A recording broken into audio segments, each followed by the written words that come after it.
Olá, seja bem-vindo ao Marketing Aberto. É um prazer estar com você, batendo um papo bacana. E hoje a gente vai conhecer um cara super legal, gente boa, parceiro de mercado há um tempão. Está aqui do meu lado Carlos Scapini, que é diretor de marketing comercial do Metro Jornal. Carlos, prazer receber você. Eu agradeço o convite, Ismael. Olha só, Carlos, para a gente começar o nosso bate-papo, eu queria que você falasse um pouquinho sobre a sua vida profissional, porque hoje você é diretor de um dos grandes jornais de veiculação, né? E como foi chegar a diretor de marketing, chegar a diretor comercial? Na verdade, a nossa carreira ela é planejada até um certo ponto e o mundo acontece e modifica um pouquinho. Eu, na verdade, sempre fui um profissional de marketing. Hoje em dia, eu sou até mais reconhecido no mercado como um profissional da área comercial, por causa da minha posição atual, mas a minha carreira inteira eu construí sempre na cadeia de marketing. Entendi. Então, acho que é até interessante para a sua audiência saber que a gente não tem que também ter um crachá. Só aquilo ali, né? O cara crachá, né? Exato, a gente está muito sólido no que a gente imagina. Na verdade, eu trabalho há muito tempo, desde antes de faculdade e tudo mais, mas comecei a minha trajetória na cadeia de marketing, basicamente, como todo mundo, né? Analista num lugar, coordenador em outro e tudo, passando sempre por segmentos da área de serviço. Então, passei por Pizza Hut, passei por KFC, passei por Sucesso Supermercados, passei pelo Carrefour, e aí fiquei 12 anos em telecomunicações, que foi uma indústria, talvez, que estava se desenvolvendo muito mais, ainda é muito ativa do ponto de vista de marketing, de comunicação, onde você pode exercitar, talvez, muito do que a gente aprende, do que a gente testa o tempo inteiro. De fato, né? Põe ali na prática. Exatamente. Tenho uma experiência na área de educação também, tenho esse aprendizado. E aí, acabou que, em determinado momento, apareceu um convite, que era um convite até inusitado, né? O presidente do Metro, Cláudio, me chamou para almoçar, a gente já se conhecia. E ele veio e falou, poxa, eu estou com uma posição em aberto é uma posição comercial. Eu até brinco que ele me deu a cadeira de marketing só para eu aceitar comercial. O comercial. Se ele falasse só comercial, talvez eu não tivesse coragem de ir e tudo. Claro. Mas eu falei, poxa, mas é legal, eu acho que eu sou um profissional que tem uma carreira grande, já fiz um monte de coisa certa, um monte de coisa errada. Mas, pô, eu nunca vendi, né, cara? Eu sempre comprei, eu sempre convenci. E aí, na verdade, o argumento dele foi muito interessante. Ele falou, poxa, você nunca vendeu anúncio, ou espaço, ou projeto. Porém, o marqueteiro sempre vive de vender e de convencer os outros em relação às suas ideias, aos seus projetos, exatamente. à sua marca. Convencimento é tudo, né? E aí, nesse sentido, acabou sendo um desafio complementar, porque é muito interessante para a gente ter uma carreira onde você consiga entender onde todos os steps, todos os stakeholders, como é que eles se relacionam. Se relacionam, reagem, que exato, tipo porque bacana. No final do dia, hoje eu acabo falando quase com as mesmas pessoas que eu me relacionava anteriormente, numa posição diferente. Sim. E também é muito legal para você testar as relações que você tinha no passado, né? Com você certeza. testar quem... São mais duradouras, algumas não. E você falou um negócio bastante interessante que eu queria que você falasse um pouquinho. Você falou que em algum momento errou bastante, mas no momento acertou bastante. Faz parte errar, né? Totalmente. A gente cresce, né? E eu estava conversando ontem com a minha equipe, numa sessão de feedback e tudo, e eu falava que todo mundo, quando você vai se apresentar, quando você vai falar, você só fala das coisas que deu certo. Ninguém costuma falar das coisas que deu errado. E eu incentivo que o meu time, enquanto a gente está como equipe, troque ideias das coisas que deram certo naturalmente para inspirar, mas das coisas que deu errado. Eu falo para eles, é muito melhor você aprender com o erro do seu colega do que aprender com o seu próprio erro. Vai ser um pouco mais rápido. Você vai ter uma chance de acertar maior. E você vai apanhar menos. Só que as pessoas, a gente, talvez seja um pouco da nossa cultura, a gente não gosta muito de falar dos erros, né? A gente gosta de falar muito mais dos acertos do que qualquer outra coisa. E você sabe que o erro, por exemplo, pesquisa, né? Eu já trabalhei muito com pesquisa e às vezes você vai dar uma palestra, você é avaliado, né? Tá aqui o feedback. E eu brinco que eu gosto muito de saber o errado. Ou o que não agradou tanto, né? Porque eu entendo que o erro, ele é uma oportunidade para você melhorar. E não é aquela coisa taxativa, não é para voltar você para baixo, não. Se eu estou sendo sinalizado, olha, você falou sobre feedback de equipe, eu faço muito isso com a minha equipe, de sentar e falar, isso aqui está certo, mas isso aqui precisa melhorar. É a oportunidade, né? Uma pessoa que está preocupada e que investe tempo suficiente em contar para você o que você fez de errado, ela está muito mais afim de querer que você acerte do que qualquer outra pessoa. Está investindo, né, em você. Basta a gente pensar na nossa experiência do dia a dia, cara. Você vai na padaria, você é mal atendido, você conta para todo mundo. Você é bem atendido, você não está nem aí. Assim, não faz mais que a sua obrigação. Na padaria, na loja, onde você quiser. Qualquer lugar. Então, a gente tem... E existe um livro muito interessante que fala que uma crítica é uma bênção. Se você tiver a capacidade, a humildade de entender a crítica e naturalmente de antecipar e de reagir a partir disso. É a sensibilidade do mercado, né? A sensibilidade do dia a dia e até do relacionamento interpessoal.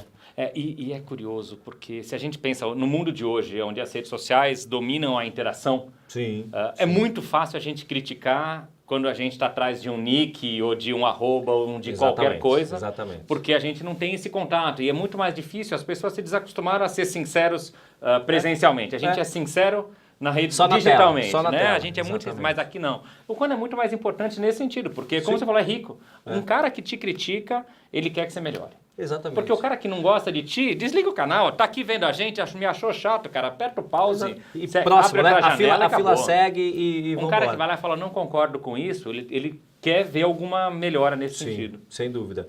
E você sabe que é interessante isso até no mercado profissional, né? Porque as relações entre empresas, entre cliente e empresa, ou entre você e o seu stakeholder, também deve ser um relacionamento de verdade, de olho no olho, né? Sim. Falta, né? Hoje falta um pouco disso, né? A gente tem menos tempo para tudo, né? Existe a tecnologia, quando ela existe para facilitar o processo, ela agrega muito valor. Então, é muito mais fácil, eu converso contigo, eu não preciso te ligar. Sim. Eu te escrevo, você me responde e a vida está resolvida. Mas porque nós já passamos por um certo nível de relacionamento básico, onde você se permite fazer parte da minha rede e vice-versa. Ao contrário, quando você usa a tecnologia só para substituir um contato, aí ela não é tão bem-vinda nesse sentido. Independe aí, naturalmente que aqui o papo é mais profissional, a gente vai utilizar nesse sentido, mas é como funciona. A gente tem que utilizar o que tem de tecnologia para nosso favor. Exatamente. Seja a nosso favor como pessoa, seja a nossa pessoa como pessoa jurídica ou como representante. Mesmo porque a gente está inserido em vários ambientes, né? Seja um ambiente família, seja um ambiente espiritual, seja um ambiente acadêmico, seja um ambiente profissional. E nós nos relacionamos com esses vários cenários de formas diferentes, de maneiras diferentes. Né? Mas no final do dia nós somos a mesma pessoa sempre. Ainda bem. Mas existe aquela pretensão quando a gente é mais novo, achando que nós somos uma pessoa em casa, uma pessoa com a namorada, uma pessoa com os amigos, e no final do dia a gente não é nenhuma dessas pessoas, né? Porque nós somos as pessoas que nos veem. E além de tudo, a gente é o mesmo cara, só com talvez roupas diferentes ou atitudes diferentes, alguma coisa assim. É isso aí. Carlos, fala um pouquinho para mim sobre, poxa, você está trabalhando com mídia, no Metro Jornal, e nós vivemos um momento político-econômico quente, né? Tá quentinho aí os nossos cenários políticos e econômicos. Como que a mídia, você como dessa área, como que a mídia reage em questão de velocidade, em questão de trazer os fatos à população? O Metro Jornal, ele tem sites, ele tem uma distribuição diferenciada, eu já quero falar sobre isso, mas qual que é o papel da mídia neste momento? Político econômico, por exemplo, e qualquer outro que a gente vai trabalhar. O nosso papel, de uma maneira ou de outra, ele acaba sendo levar a informação até as pessoas. Teoricamente, a gente não precisa mais da mídia para receber informação. Mas o papel principal da mídia é curar esta informação. Quantas vezes a gente não lê uma notícia que não é verdadeira e que a gente não sabe de onde veio, porque hoje em dia é muito fácil você produzir conteúdo. Realmente produzir. A produção de conteúdo com o celular, você faz qualquer coisa no mesmo nível do que essa bela produção que a gente tem aqui. Então, eu acho que o principal fator é trazer à tona a verdade ou uma versão e a checagem dos fatos. Hoje em dia é muito difícil. A gente está nesse momento quente, onde a rede social de qualquer um é um caos, pró ou contra o que quer que seja, mas boa parte da informação que está ali, ela não é nem verificada, não é crível e forma opinião. Então, acho que o nosso papel tem que ser um pouquinho de falar, olha, deixa eu te ajudar. Já foi o papel onde a gente era o dono do mundo, né? Porque o jornalista, durante muitos anos, era a única fonte da verdade no mundo, e a gente sabe que não é assim que funciona. Mas nesse mundo de hoje, na maneira como a informação é dinâmica, é rápida, o grande papel é trazer um pouco de responsabilidade para o processo. Quer dizer, o princípio básico de ouvir os dois lados antes de dar uma notícia, de verificar se a fonte está adequada, fazer um mínimo de verificação. Atualmente, a gente já tem muita gente culpada e execrada pela mídia, apesar da justiça... Sem com que de fato aquilo... Sem né? não estar nem passando na mesma rua naquele momento. Então, o nosso papel é um pouquinho diferente do que era há 20 anos atrás. Legal. E é muito mais de trazer um filtro de, olha, a gente verificou. E aí você vai precisar de uma marca forte como veículo de mídia para que você, enquanto consumidor, confie nessa marca. Exato. Porque também eu tenho várias coisas na minha rede que me dão notícia que eu falo, eu tenho certeza que esses aqui não são verdade, mas estão ali para eu me divertir ou para eu tirar onda com algum amigo. Fazer a piada com meu alguma amigo, coisa. exatamente. Mas quer dizer, a gente precisa de marcas fortes por trás que tragam essa chancela olha, este é o fato, eu chequei o lado A, eu chequei o lado B, esta aqui é a versão. Conclua por você mesmo, até porque a imprensa no Brasil é diferente da imprensa americana. A imprensa americana toma partido.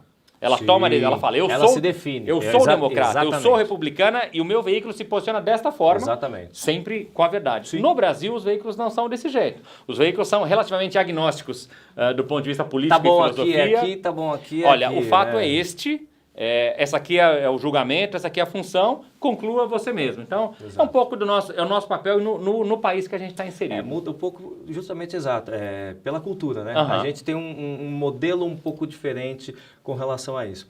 Agora, é legal quando a gente consegue ter no nosso programa um cara que tem história no mercado, como o Carlos, dirige aí um dos maiores jornais de veiculação que a gente conhece e falando um pouco dessa responsabilidade de levar conteúdo para você. Tá? O Marketing Aberto se preocupa exatamente com esse tipo de informação crível, informação onde você pode confiar de fato. E, Carlos, conta um pouquinho do modelo do Metro pra gente. Não, legal. Porque é na rua, é o tete a tete, é o contato, né? Qual que é a brincadeira? Vai, conta um pouquinho disso. Complementando um pouquinho do que você falou um dos maiores jornais e tudo, no final do dia, muito pouca gente vai saber isso, porque a gente é muito bom para falar notícia, mas ruim para falar da gente mesmo. O Metro é o maior jornal do Brasil, já há 3 ou 4 anos. São que alguma coisa com 500 mil exemplares que circulam diariamente. Diariamente. É uma circulação realmente bastante grande. Mas independente disso, o nosso modelo de negócio é diferente do que do que o modelo da mídia impressa tradicional. A mídia impressa tradicional produzia o conteúdo e vendia esse conteúdo para alguém que tinha o hábito de comprar. E assim foi desde Gutenberg, talvez. Décadas. Desde sempre. A gente já nasceu, a mesma discussão que o Brasil vive hoje sobre cobrar o conteúdo da internet ou não, a gente nasceu nesse ambiente há 20 anos atrás, na Suécia, quando um grupo de estudantes se viu forçado a pagar, o que é chamado de paywall hoje na internet, se viu forçado a pagar pelo conteúdo e eles ficaram bravos e falaram, não, peraí, esse é o modelo antigo. O modelo novo a gente informa de graça. Produzir. Então, já que os jornais estão indo para a internet cobrar o conteúdo, eu vou para a rua dar a informação de graça que o jornal cobrava. Então, esse é o mindset da minha companhia. Por isso que a gente entende que a gente é um modelo de negócio novo. Sim. E eu sou 100% baseado em publicidade. Me permite ter uma circulação muito grande, porque no final do dia a gente decide aonde distribuir, para quem distribuir, como distribuir.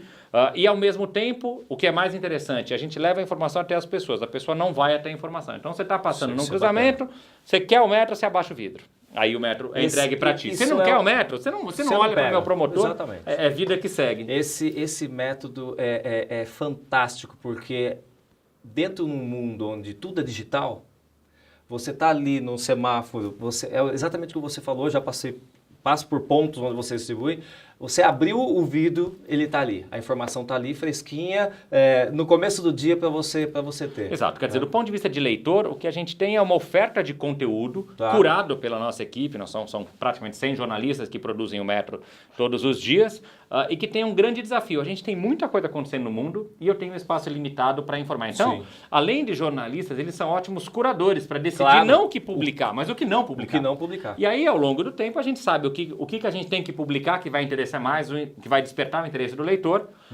E aí eu entrego para o leitor o que ele precisa. Porém, o meu modelo de negócio faz com que eu tenha que ter leitores bem segmentados, bem posicionados, leitores que sejam consumidores, porque eu preciso de faturamento publicitário que sustente isso. Sem dúvida. E aí é onde é um outro diferencial que a gente tem, porque o fato de eu ter promotores na rua, são 600 pessoas todo dia na rua distribuindo o Metro exclusivamente para nós, faz com que o mercado publicitário possa utilizar esses promotores de uma série de formas diferentes. Exato. Seja usando uma Exato. caracterização para passar uma mensagem publicitária, Segmentando, seja entregando um brinde ou um sampling, como a gente fala nos nossos termos, seja produzindo alguma coisa muito diferenciada. Legal. Então a gente faz um monte de coisa que eu falo que é diferente, porque nos permite. Porque de fato é diferente. É diferente. Sim. Simples assim, né? E até não é jornal. Se a gente for pensar, é uma ativação, um nome bonito hoje é live marketing, né? Mas independente do nome bonito, a gente junta marcas com pessoas no momento que eles estão disponíveis para o consumo que está com o sinal fechado. Legal. Quer dizer, na hora que ele está preparado para receber uma mensagem publicitária. Bacana, bacana. Olha que bacana. Hoje a gente bateu um papo aqui com o Carlos, cara super vivido de mercado, com informações extremamente relevantes. Carlos, poxa, obrigado. Não, maravilha. Foi show de bola. O prazer foi meu. Obrigado por estar aqui no Marketing Aberto. O Carlos Scapini, diretor de marketing comercial do Metro Jornal. Ficamos por aqui em mais um Marketing Aberto. Até o próximo.